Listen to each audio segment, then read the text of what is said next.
Okay, so I'm 30.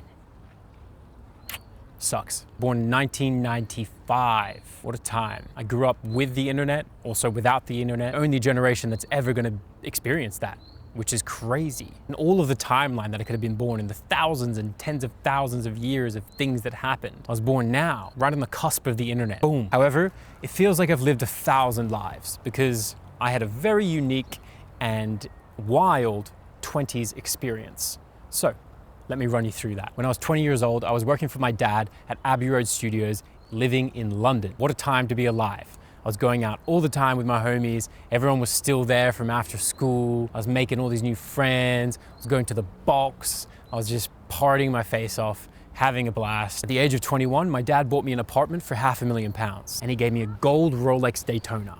One of the best days of my life. I felt amazing.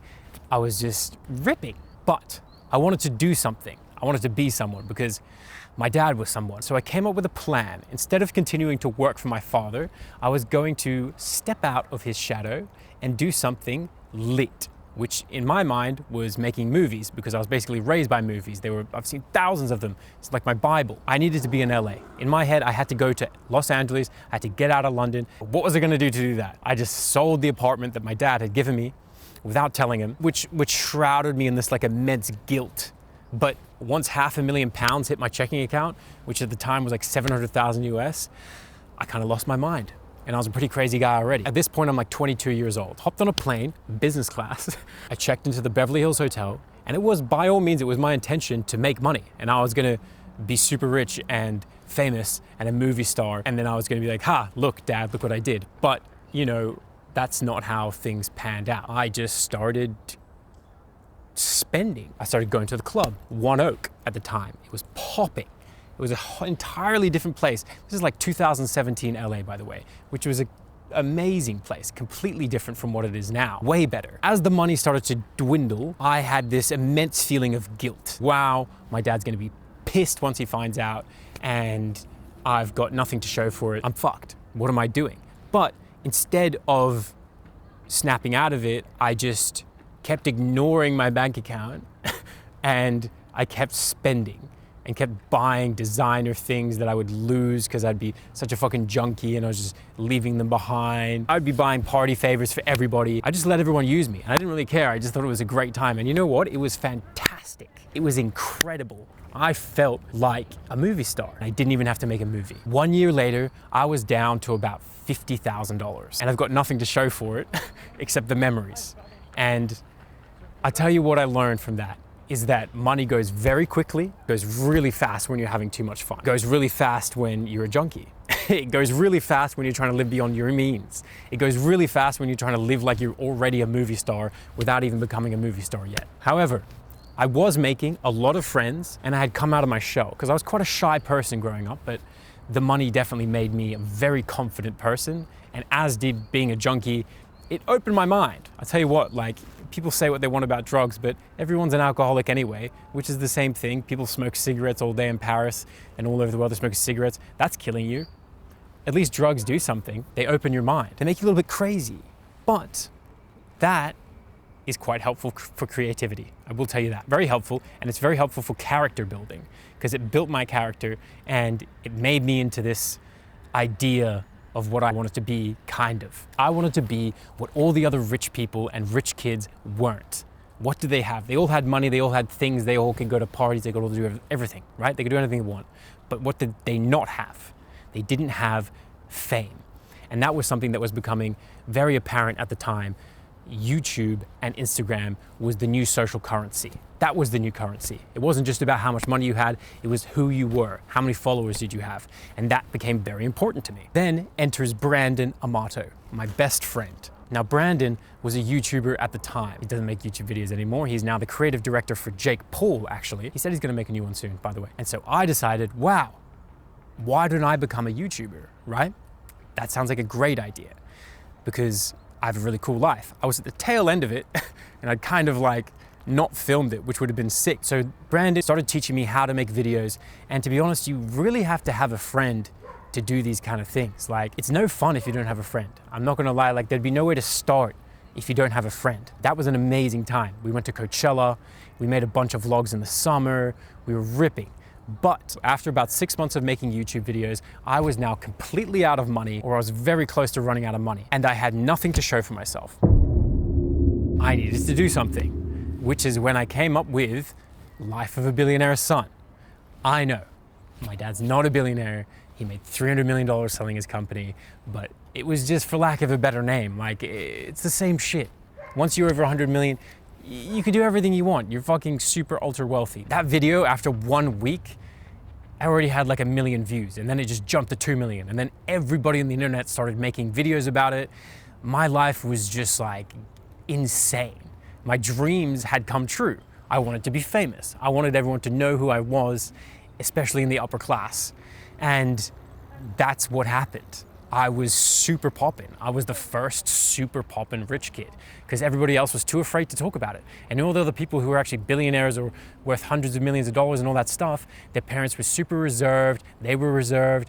They weren't allowed to talk about their money. A lot of them had got it in ill-gotten gains and so forth. But my dad made his money completely fucking legit in the music business. And he was a bit of a rambunctious type. So it didn't really matter. I could say whatever I wanted, and I did. And I went super viral, and it was crazy. So I started losing my mind again, right? Felt fucking cool, not gonna lie. I went to Stad Gringo Club that year, and every single person there was fucking asking me for a picture, asking me to come to their table. I was just blitzing, but I was still a junkie, and I was like super high, and I'd taken a tab, then I took another tab, and I just got really drunk, plus the altitude, and at some point, club stars fucking damn near died that night. Not gonna lie to you, I felt like I was fighting to stay alive, and I was dipping in and out of consciousness. That is something that I learned, is that you gotta be careful if you're doing drugs, you know what I mean? You can't do too much, right? And I did too much. You know, I couldn't let the fact that I was like fucking famous now straight to my head. And I just let it go straight to my fucking head. I ended up like going to the hospital. I didn't sleep, but I just like after a while ended up sobering up and feeling very safe in this Swiss hospital. 2019 was crazy. I go on like, it's a TV show called Rich Kids Go Homeless, which was crazy because they made me actually be homeless for like 3 nights. Bossed that one, fucking boshed that. I was on the cover of the fucking Times, which was just wild. Like being on the cover of the Sunday Times, like print and online, I was just like, whoa. I was just living it up, to be honest. The only thing I had left was a Ferrari F355 Spider that I sold for 50K at a loss. I bought it for 70. And then with that money, I ended up just blowing it somehow as well. I don't know what I did with it, but like, I was just such a crazy person. And if there's one thing that I could fucking go back and, you know, change, even though I'm living without regrets realistically, like there's nothing I can do, is I would have just invested a little bit, bought some Bitcoin, done something like for myself, invested in my health or in my career, at least bought like some camera equipment. I didn't buy anything. I just wasted it. Oh, fuck. And I just feel like such an idiot for that. So like if you ever come across a bunch of money and you're young, just be careful with it, man. Lock it away from yourself, to be honest. What did I learn from popping off and getting famous? That it is amazing and it's everything that you would think it would be. At least for me it was, and I wouldn't trade it for anything. To me, that was worth it. But I think I could have done it without wasting all that money. But the experiences that I had will last in my head for a lifetime. I was like, wow, I'm never gonna be this young again with this much money. I might as well fucking open Pandora's box. Because every other rich kid, you know, they got money, but did they open Pandora's box? Did they absolutely blow it? I don't know. It felt like for the plot, you know what I mean? Like I was like, if my life's a movie and I'm writing the plot, Bobby's gonna take that money, he's gonna blow it. You know what I'm saying? So that's what I thought to myself, and I was like, that's what I did. And then I came up with a fucking movie online, which was like crazy, and it just like changed my life. Then I really got into understanding filmmaking, and a lot of people thought that I had a lot of talent. I directed with my buddy Matthias a festival after movie for Disney. And then I was working for French Montana, went on tour with him in the Middle East. That was crazy. Then I started working for a designer, and then I was like making his vlogs, going around with him, making music videos for him. At this point in time is when I got really into smoking the gas. I got way too into it because I mean, the designer, he had this fucking homie who was around all the time, just constantly rolling Fonto fucking leaf big joints, and I'm just fucking ripping them all day long because I'm with designer all the time, just filming and playing video games and fucking around, making music, whatever. He became like a really good friend of mine, which was sick. We threw a big ass party at Jake's house and it was like the greatest party of all time. I made a whole YouTube video about it. YouTube actually deleted that video from my channel because I was like hanging out the window of a car. But yeah, that was a super crazy party, one of the craziest parties ever. And it was in the news and all this shit. That summer in Sanrope, I was just absolutely blitzing. Like everybody knew who I was now. Still fucking popping tabs, going wild. Some unforgettable memories though. That summer though, I was out of money for real now, had none. Towards the end of the summer, I had planned to make a video with Will and E. And he was gonna come and he was gonna live in my life for 24 hours, but I forgot that he was coming and I made a very big mistake. That the weekend before he was coming, I took my dad's credit card and I went to a club to impress a girl who I don't even think was there in the end, but I had an insane time, spent 10K on my dad's card, and the next day I was like, fuck, my dad's gonna find out for sure. I need to get out of here. So I bailed, went to London. He is like, what the fuck? Obviously super pissed. He's like, you gotta get out of London. Boom. I go to LA. I'm cut off now. I have no allowance even. And I just go to my buddy Brendan's house. He had an apartment where everybody used to always crash. Took a room there and I was still working for designer, but not making that much money. And now I was like really like struggling because I had no allowance as well for assistance. I just like had to pay the rent. And then I had like basically no money left over after that. The day of like getting evicted one time, like I fucking just got paid and like was able to pay my rent. I was like in a whole new world now and things were not going well, to be honest. But you know, I still had some shit going on. Designer was like, we're going on tour, on a US military base tour in Asia. So we're going to South Korea and Japan. I had been taking Adderall because that's how I was keeping up with everything and making all these videos because I'm not a very focused person. Really not a focused person, really lazy, really entitled. And I'm just like not, I need stimulation. Went to South Korea, went out in a nightclub. They had our faces and like they were screaming our names in the club and everyone was dancing like the Lego movie. It was very, very crazy. Then we went to Japan the next day and landing in Japan, I had no idea that Adderall was like a Class A substance there. They searched my bag, they're like, what the fuck is this? And I'm like, Adderall. And they're like, well, can't have that. What the fuck? I'm like, what do you mean? And then boom, take me to the back room, starts strip searching all my shit. And I'm like, well, I'm fucking cooked. And like, I was like, what's gonna happen? Like, are you just gonna send me back? You could take him or whatever. Like, I'm sorry. No, that's not how it was gonna go down. I was going to jail. Boom, put in cuffs. And I was locked up for 2 months. This is December, the beginning of December, 2019. So 1 year after going viral and like popping off and basically achieving my dream, I was now in jail in Japan. And I had no communication with the outside world. And I was just like, wow, I'm super cooked. I didn't know how long I was gonna be in there for. And I had to wait 2 months until I got a trial in January. Now the first month I was in like a police station, just on the floor, like gym mats. They have all these rules, like rule book, you have to wake up at 7, and they go, like day before Christmas, they moved me into the big prison. I'm on an island called Okinawa, by the way. The one, if I was in Tokyo, that one looked crazy because I looked up online after, that one looks awful. Once I got moved to the big prison, you're in solitary, they actually had quite nice food. And they started giving me more food because I realized I was losing weight by just eating like, you had like 3 bowls of rice a day with some goop on top. But then the second prison, not the police station, they had actually some pretty decent food. I was just reading books and just like passing the time. And I was like, honestly, like I could probably do it like 2 years in here if that's what's gonna happen. Like, and I'll probably, but I go for my trial. They look through all your phone. You have to let them into your phone. Otherwise you're considered like guilty. They're like, look, you're obviously not a dealer. You're just a complete fucking junkie. You need to calm down, but like, we're not in charge of that. You're not gonna go to jail here. You got a 2-year suspended sentence and a 4-year probation from Japan. So boom, I get out. I go back to America. Never felt so glad to be American. By the way, I am a US citizen, an Australian citizen, and a European. So I'm like a tri-national. For those of you wondering, I'm an extremely diverse international man of mystery. My dad was like, just felt bad because he was sick at the time, and he was worried that I was just gonna be locked up.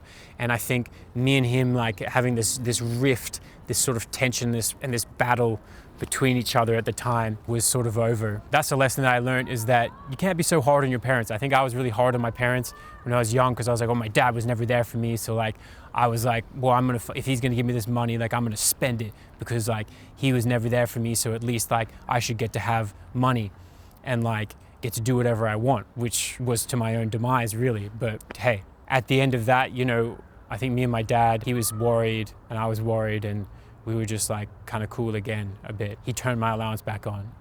I was still working for designer, and I was still making YouTube videos, and I was still cracked on Adderall, don't worry.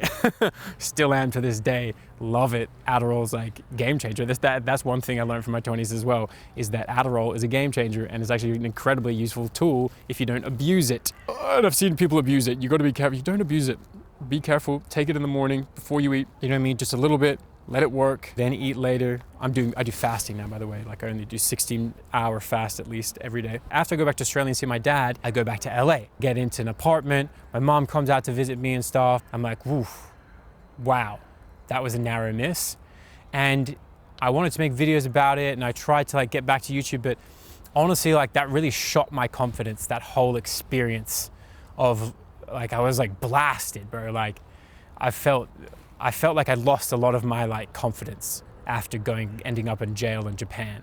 And it took me quite some time to get it back. I wasn't so sure of myself anymore. After all the mistakes that I'd made in my early 20s there, like blowing all the money that my dad gave me, overcome by guilt with that, then the viral video, then I felt like a lot of guilt and shame because like I wasn't ready for it, and I didn't follow it up like I wish I should have, right? Like if you go viral, especially on YouTube, like that, like the way I did, like all I had to start doing was making vlogs, like just simple vlogs even, and like, I don't know, like I just really wanted to do something different, and I did, but I didn't work hard enough, you know, and I should have capitalized on it more when I was like really, really fucking relevant. So that's another thing that I learned the hard way. But then boom, February like 2020 or something, like COVID, right? They're like, everybody stay inside. And I was like, all right. I made a super sick music video with Designer called Survivor, where we were like jumping around in the streets and there's nobody there. I filmed a lot of cool things actually when Beverly Hills was shut down. Then we had the fucking riots, the BLM fucking riot protest, whatever the fuck you want to call it. It was a riot. Everybody was just looting and taking shit, and it was crazy. What did I learn from that is that people will just take advantage of situations, especially in America, to make money and to steal. Shit just sort of spiraling after that. LA just kind of became this fucking ghetto, to be honest. Like all the stores got boarded up, shit just got kind of weird. June 2020, I just wanted to get out of LA. It had transcended into madness with COVID, the riots. It was just weird vibes. I wanted to go back to Sanrope, and it was super easy for me to travel because I was just fake COVID testing on Illustrator. I had my fake COVID vaccine, all of that, ripping, didn't care, red pilled. That summer in Sanrope was probably one of the best summers that I've ever had in Sanrope because there was barely anyone there. So there was all these like secret little private parties going on. And I also met two of my best friends that summer, Ivan and Jimmy. And it was amazing because I really don't have many friends. I have very few friends. Keep my circle tight AF, you feel me? In November, I actually booked a campaign shooting a video for a magazine, and one of the models that we booked was Alix, and that was a very important girl in my life, and we'll get back to that. I wanted to launch my fashion brand, Inadapte, made in Paris. That December, I launched Inadapte, and I sold out the whole collection within like a week. I then used that money to go out to LA, and that is when Brandon, who was no longer living with Jake Paul because Jake Paul had left LA, so me and Brandon moved in together in LA, and this is when we were rock bottoming, as we like to call it. We're just like up in this little like apartment, going to the park, going on walks, editing, and like going on Omegle And it was just, honestly, that's one of the fondest memories of my life. I fucking love that guy, man. And he's just taught me so much and just like, you know, always been there for me. After a little bit of cruising around in Airbnbs and stuff, me and Brandon decided that LA was toast.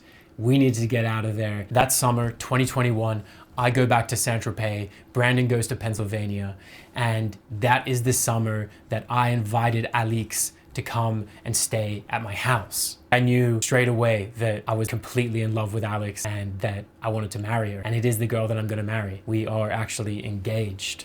So that's big news. Finding someone that I really loved was like so crazy, and it just happened so like, just happened. And it just happened so fast, and it was just like almost like we were meant to be together forever.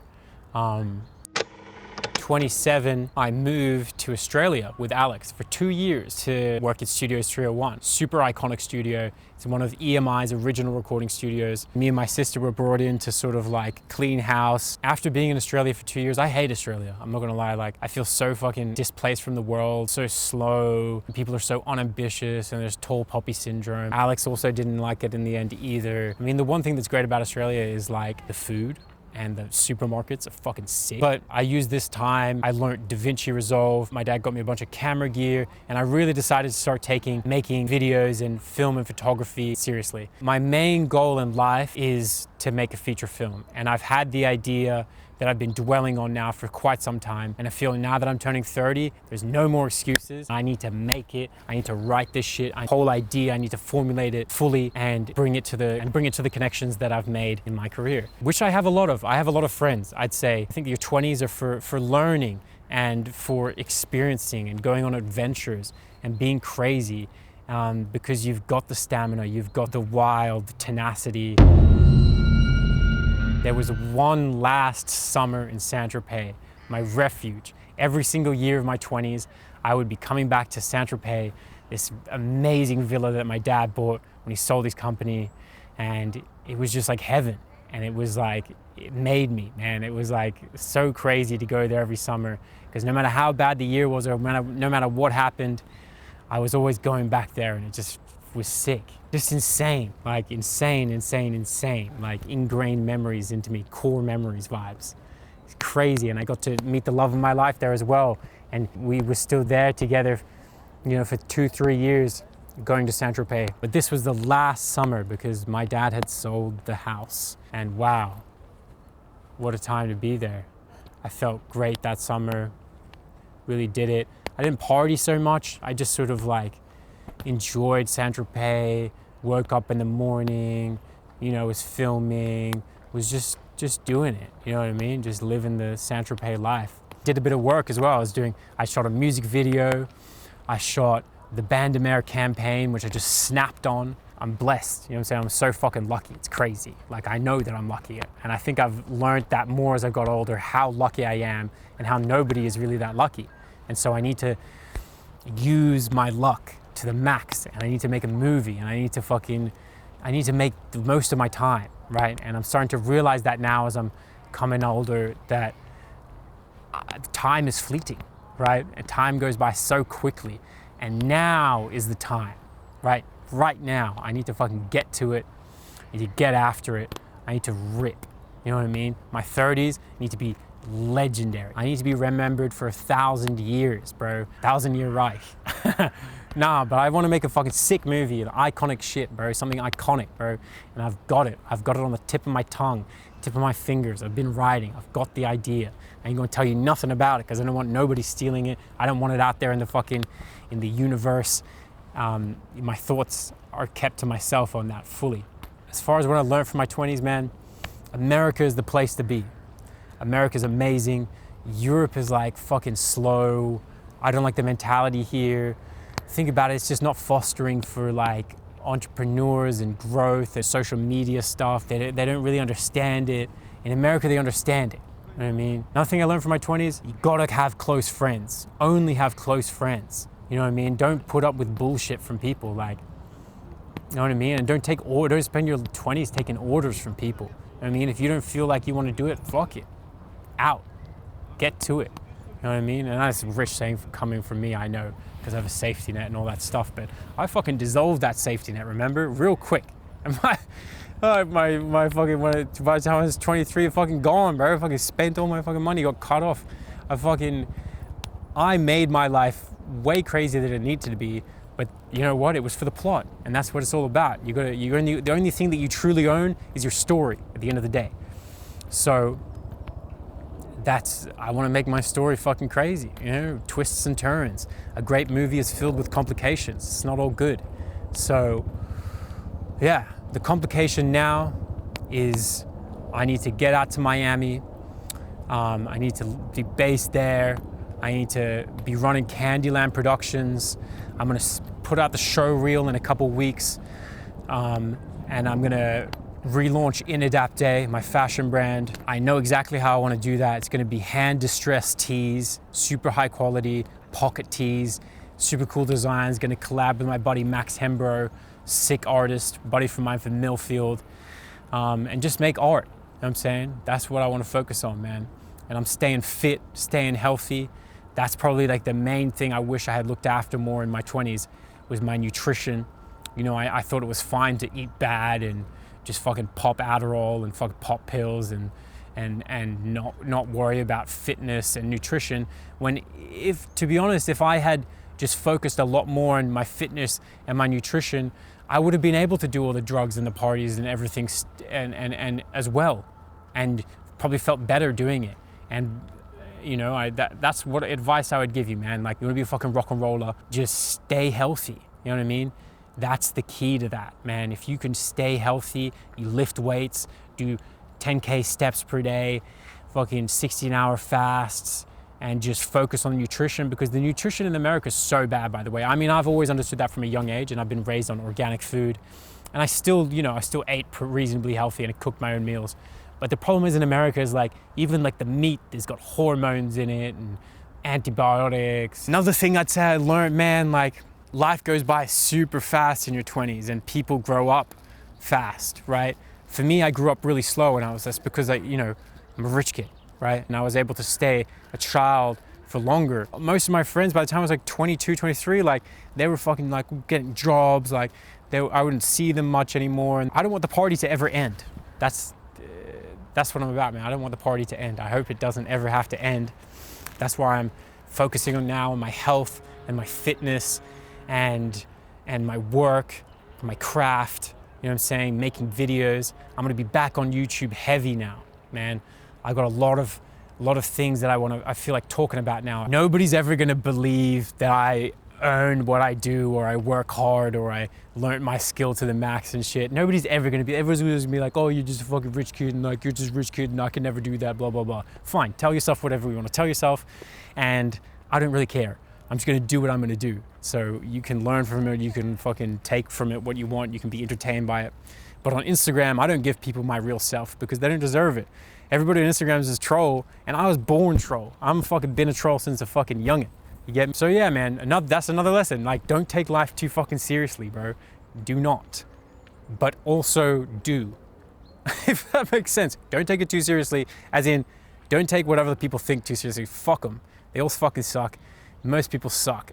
They suck so much anyway. Who cares, bro? Who cares? Say whatever you want. Who cares? You can say anything you want. I mean, just don't be like super hateful. We're in the golden era now, bro, with Trump coming in. Like, now is the time, bro. It's 2025. The boys are back in charge. We need to rip now. Now is the time to rip. Now is the time to get after your dreams. Now is the time. Now is the time. I cannot stress this enough. You gotta get after it now. That's it, man. I'm gonna leave it at that, gentlemen. I'll see you later.